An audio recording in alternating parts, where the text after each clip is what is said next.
I'm Lisa Mazuka. Professionally, I am a website designer and an SEO specialist. That's search engine optimization. My education is a double major in visual art and communication.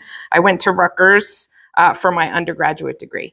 And then I went to the New School at Parsons in New York for a certificate in digital and graphic design.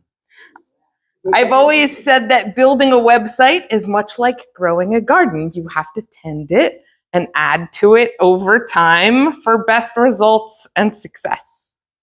However, I did not start gardening until a few years after I started working on the web.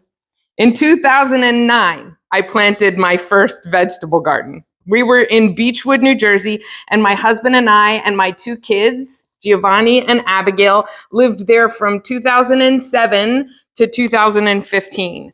I started out with a very traditional rows and specific spacing garden.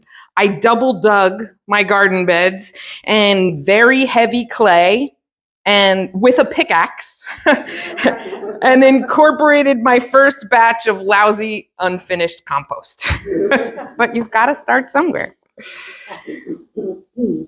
We had a strange front yard situation where landscaping fabric, which I hate, was underneath about 5 or 6 inches of river rock. And then a landscaper had basically skim coated the surface with topsoil, and we hoped that grass would grow. That said, once I grew food, once I coaxed those plants out of the soil, out of those 2 small garden beds, and experienced abundance due to my effort and watched the miracle of the earth providing sustenance, I was hooked. When it got too cold to grow and plant, I read. I scoured the Ocean County Library for all the garden books and spent cold winter nights reading. I was particularly attracted to permaculture because I had small kids. I was a business owner. I was busy. I wanted to garden with less maintenance because I wanted to grow a lot, and micromanaging a garden wouldn't work for me. Permaculture is an approach to land management that adopts biomimicry. It includes design principles using a holistic thought process. You design your landscape in a way that works best for the plants on this earth that are not being managed by people. This concept, if designed well, requires less hands-on management than a structured garden that's really meant for optimal production and sometimes even mechanized agriculture. I could partner with natural systems and sometimes and to best use space and ecology and minimize effort.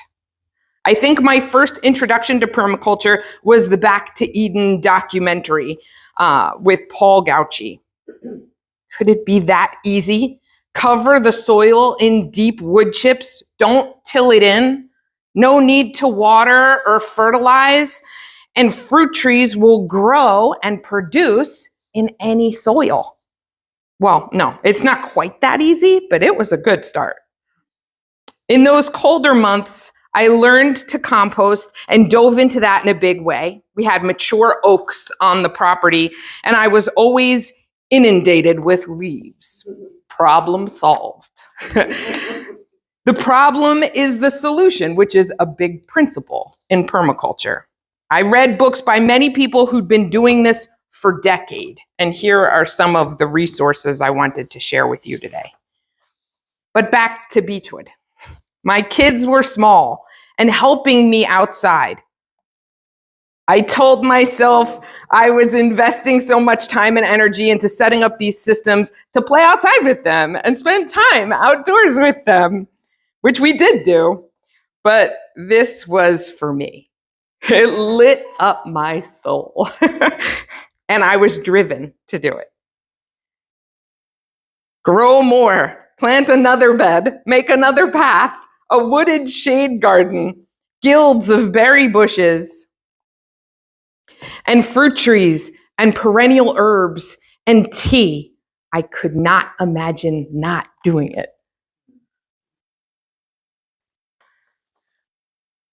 So the kids grew, and so did the garden. And then my dad passed away. My folks lived in Brick, and we were very close, and it was very hard. And when we asked my mom to move in with us, she did.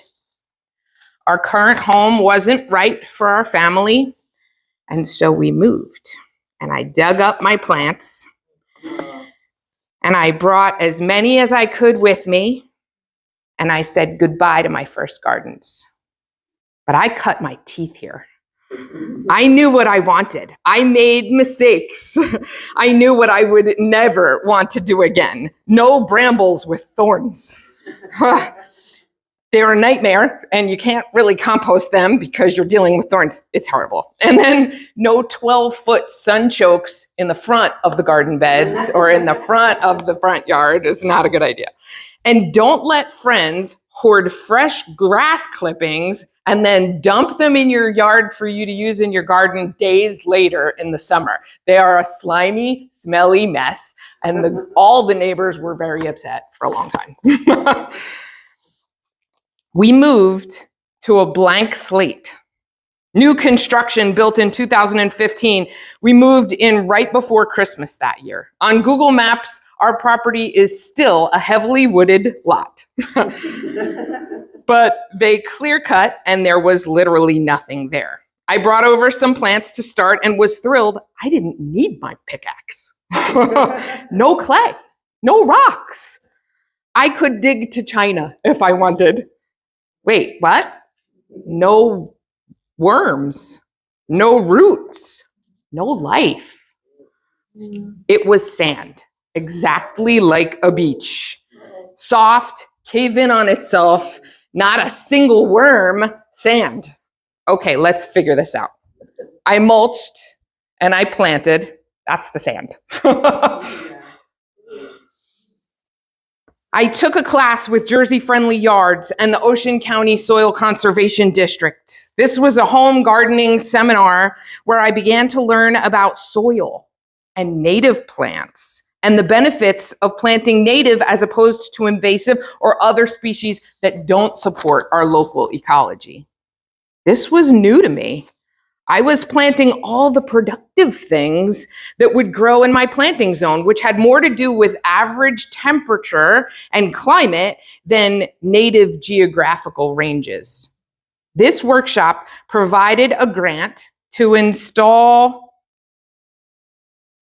a native plant garden in your landscape. So I chose to set up a rain garden to capture some storm water runoff that came from my roof, down my driveway, and out to the bay. This was such a great experience. I decided to take the Volunteer Master Naturalist course in 2018, where I chose to focus on native edible plants and learned there were many options to choose from. The beauty of natives was that they evolved in our local conditions. They don't require much fertilizer or maintenance, and they support local wildlife, maximizing the native food web for critters, insects, and birds. I was on my way to converting sand to healthy, microbial-rich soil that could support my polyculture with native plants included. Back to the books and YouTube and what I already knew about permaculture. Organic matter was my friend. Deep mulch and sheet mulched beds were helpful. No dig methods allowed the soil to take on structure without becoming compacted and let the worms and critters do the work of aerating the soil. Nitrogen fixing plants positioned as companions help to pull nitrogen out of the air and fix it in nodules along the roots to improve the soil, bring the worms, bring the life. The sand swallowed up plants for the first couple of years. Some made it, some died. I learned all about soil health from soil scientists like Dr. Elaine Ingham and Dr. Christine Brown and Dr. Chris Nichols, and expert educators and growers like Matt Powers and David Montgomery, a geologist. I learned that biodiversity is key, which is your last principle over there, I believe, diversity.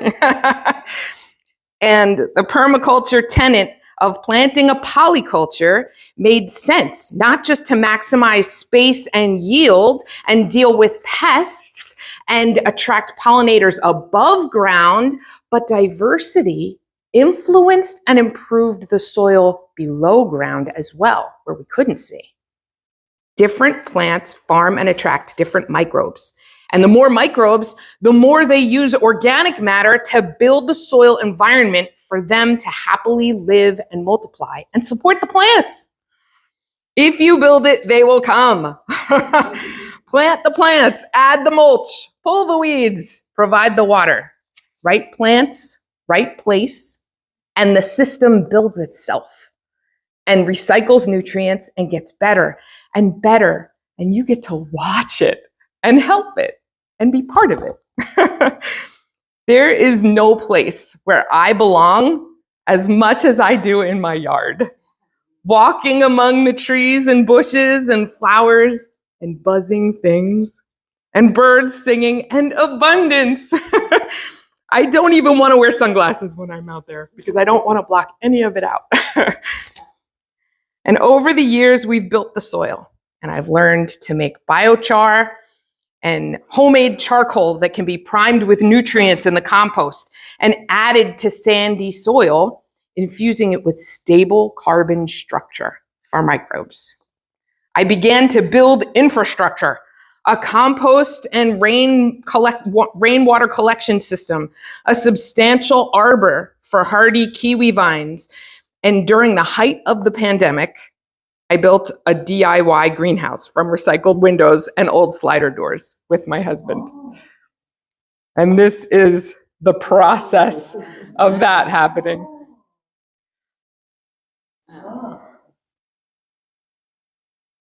Thank you.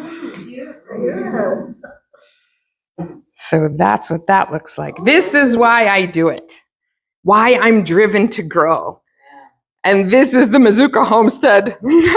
MyNJGarden.com is my garden blog where I've kind of tracked my journey. This is Bayville, June of 2004, 8.5 years in. I took these pictures yesterday. There is still sand, and the lawn is not awesome, but I don't care for grass. I'd mulch the planet if I could, but grass makes my mom happy. And so I try to keep up with it. In my garden blog, I wrote this this is the rain garden now. I wrote this in March of 2020, near the beginning of lockdowns.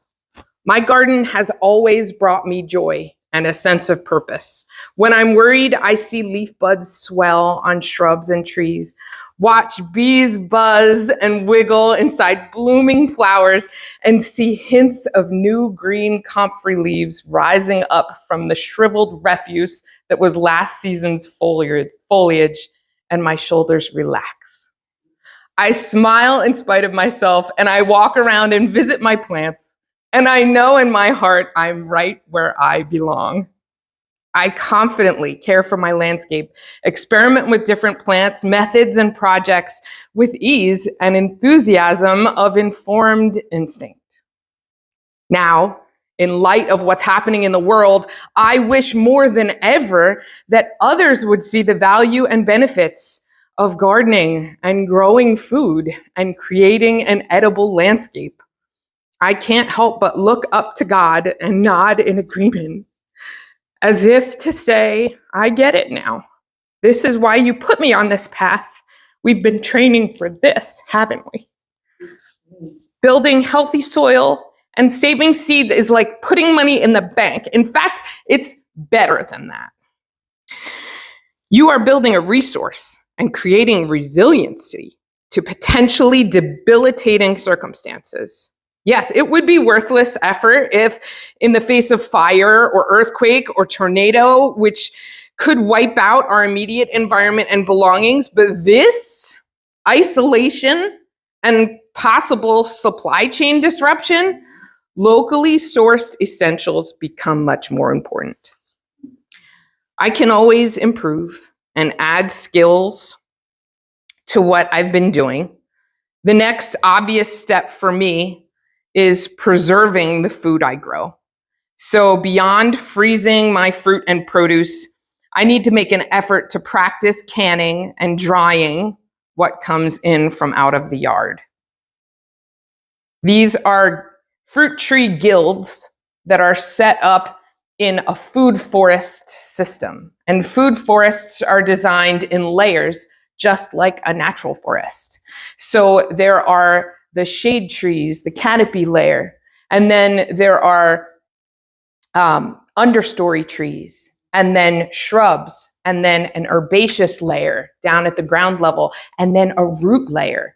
And all of these can exist together in the same space, which maximizes production and takes advantage of the natural systems. Some of these understory trees need the shade that the canopy provides, and yet they can still be productive, especially our native choices like serviceberry and spicebush and things of that nature. These are the largest of the native trees in the yard. They're pawpaws. Have you ever had a pawpaw? So pawpaws are North America's largest native fruit.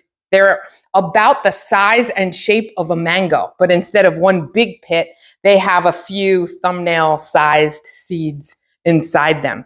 And they taste very tropical. They're kind of between a mango and a banana. They lean more mango for me, but it depends on the variety. And they're easy to grow because they evolved in this soil. They don't care that I live on sand. That's what they want.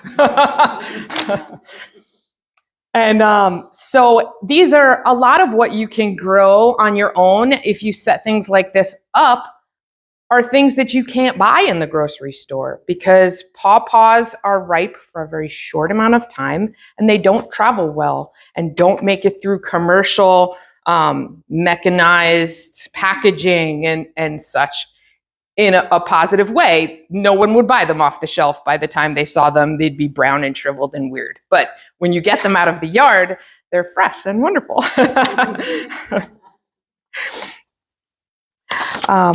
And that's all I have for you today. I wanted to let you know, these are baby pawpaws. That's what they look like right now. But they get big. And so these are pictures from the yard currently. That kiwi arbor is now covered with kiwi vines. People are typically surprised that you can grow kiwi here. They are not native, but these are called hardy kiwi. They do grow on vines. They're very aggressive vines, so they'll grow up to 10 feet plus in a season.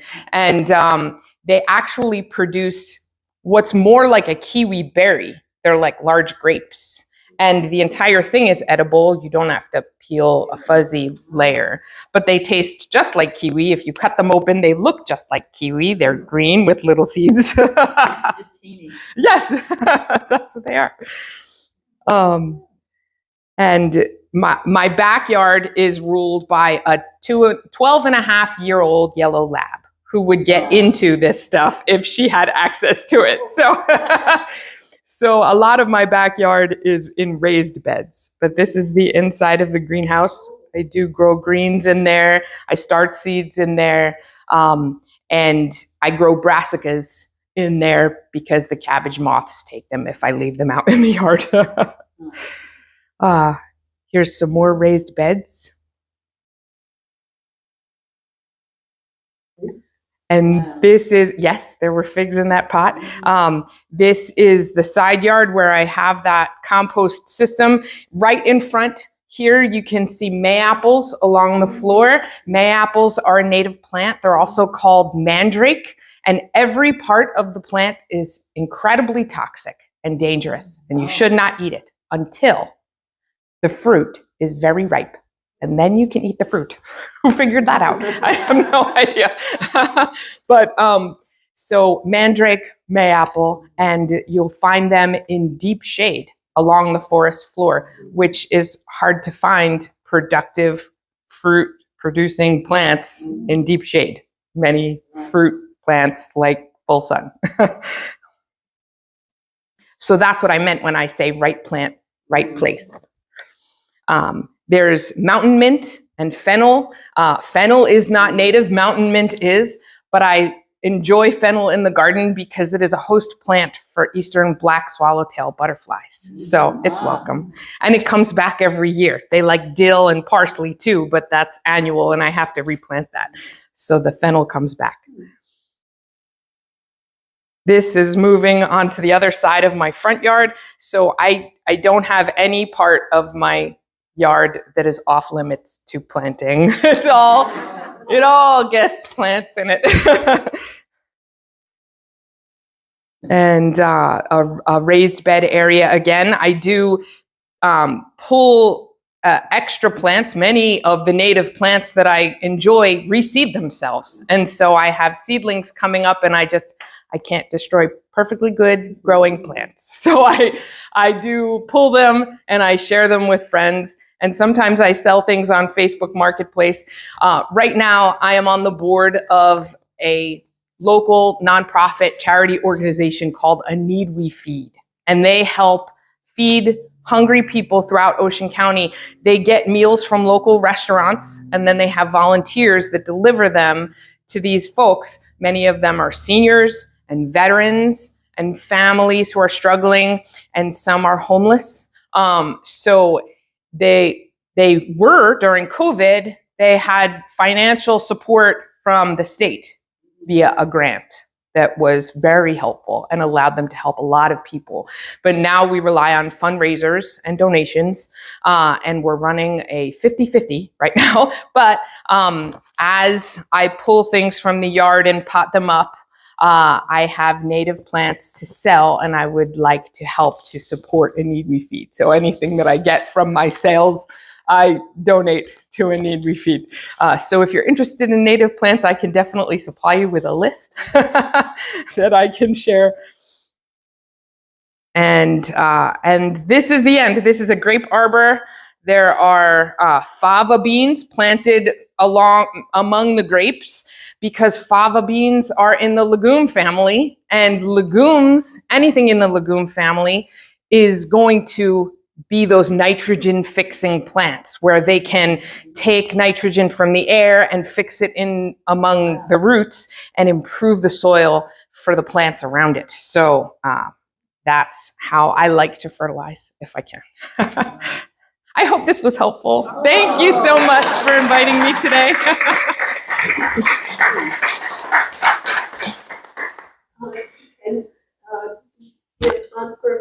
Oh, yes, absolutely.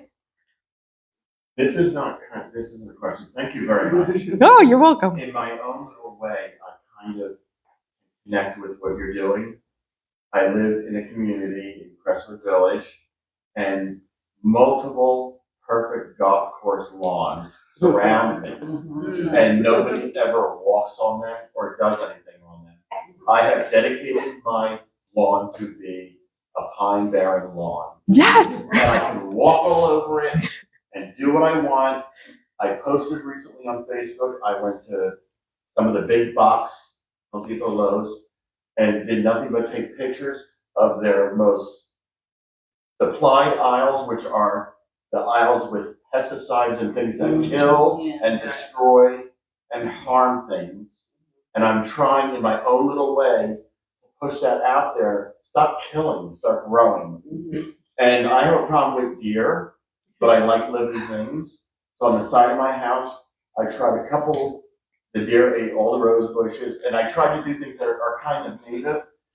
So this year, for the first time, my prickly pear garden is growing fantastically. Yes. And there's garter snakes and everything living around. And I told somebody in my garter snake, they're like, "Oh, did you get?" I was like, what am I getting it for? So thank you very much. I kind of thinking that way. You're welcome. Yes, and they do help to control. When you plant this way, you invite wildlife. So I invite voles, and they eat my sunchoke tubers, and I shake my fist at the bunnies, and and so on. But the garter snake surprises me as I'm walking through my path, and I say, "That's okay. You're welcome here." Because they're going to help take care of the voles, whether I like it or not. Yes. Well, my experience is that we live in the Garden State. We do. And that I too live in a neighborhood where everybody loves grass. And I only had a small area of sun in my front yard. So I planted vegetables in my front yard in this little sun area because I have all oak trees. And somebody came over from the association and told me I couldn't do that. I couldn't plant. What did you do? And I said, why not? And she said, and I said, well, this is the Garden State, and I live in the gardens of Pleasant Plain. And she said, but flowers only go in gardens. So I'm just saying, people just have these ideas, and anyway, I kept with my vegetables. My neighbors started doing it. Yes! Oh, they're converts. I love it. That's a huge problem, especially in Ocean County, is the HOAs and the associations. Yes. The mindset has to be changed. That my neighbors, I drive every morning to go to work, and it's raining out, and the lawn sprinklers are on. And it's like, you're just wasting it, and all the pesticides you used are going into the to the bay and the whole thing. And that's a real big issue in Joyce. I might look into that and see if there's someone that I can connect with to try to change that mindset. Yeah. Agreed. And there are, in situations like this, edible landscaping is not a new thing, right? So people have been attempting this in different areas of the country on different scales for a long time. And there are ways to integrate edibles into your landscape that people may not realize are edibles. So eggplants have really gorgeous purple flowers and strikingly shaped leaves and foliage.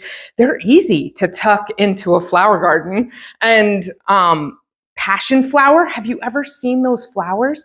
They are native and they grow on vines, and you can get passion fruit. People are like, passion fruit's tropical. No, you can grow it here, and it's native here.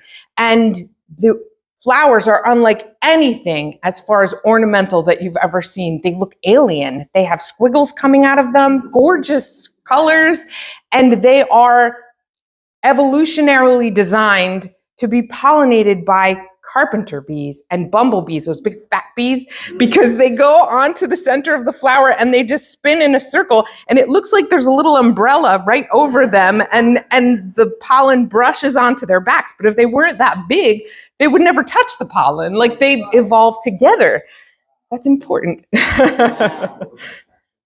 Passion flower, yes. It's also called maypop. But you need a trellis for that, and you'll never get rid of them after you plant them, which is a good thing in a sandy. You don't want to have to keep replacing your plants.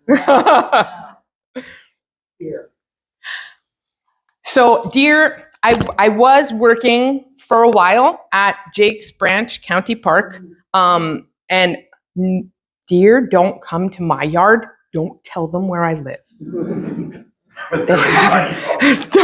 They don't know. But at Jake's Branch, they have the SHIP gardens, which are the Soil Health Improvement Project. And each one of those gardens is based on different conditions. So they have a full sun garden, they have a forest edge garden, a pollinator garden, a wet garden, and a rain garden. Those are the 5 SHIP gardens at Jake's Branch. And I was helping to maintain these gardens with heavy mulch because they don't have easy irrigation access there. And repeated planting because of deer pressure. They have a lot of deer that come through that area. The deer do not touch, and it depends, of course, how hungry they are, how high the population has gotten, because that is a real problem, and what other food sources they have access to. But they do not seem to touch things that are in the mint family. So Monarda and bee balm tend to be okay. They don't bother that. They've had luck with sweet fern, and they've had luck with Virginia sweet spire, which is a really lovely native mounding shrub that's perfect for foundations because it won't grow over the windows. It kind of stays at that height. They're blooming right now. They have spire-like cascades of white flowers, and it's a lovely replacement for butterfly bush, which is on the invasive list. So though people think that they're planting butterfly bush for the butterflies, adult butterflies do enjoy the nectar, but they cannot support the caterpillars that become butterflies. The caterpillars don't eat butterfly bush. So better to plant things like milkweed and dill and parsley and other native, those two are not native, but other native host plants for butterflies rather than butterfly bush. Another nice replacement for butterfly bush is also called sweet pepper bush. And sweet pepper bush has, that can take part shade or sun. So that would work in your yard as well. And that blooms with big collections of white flowers on it. The blooms, when mixed with water, lather. So Native Americans would use it in soap situations. So they're really cool. And the native pollinators love it. And it's a host plant for many species. But the biggest host plant, the best host plant, is the oak tree. It hosts over 400 different species of caterpillars that we know of. And caterpillars are so important. We don't like to see holes in the leaves of our plants. That is annoying in a landscape in some cases, but that means you're part of the food web and you're supporting the birds, because baby birds' diets are 95% carnivorous. They need caterpillars. So mom and dad can live off of the seeds out of the bird feeder, but the babies can't. They need the caterpillars to survive and get strong enough to leave the nest. So let's plant host plants. Thank you, everybody.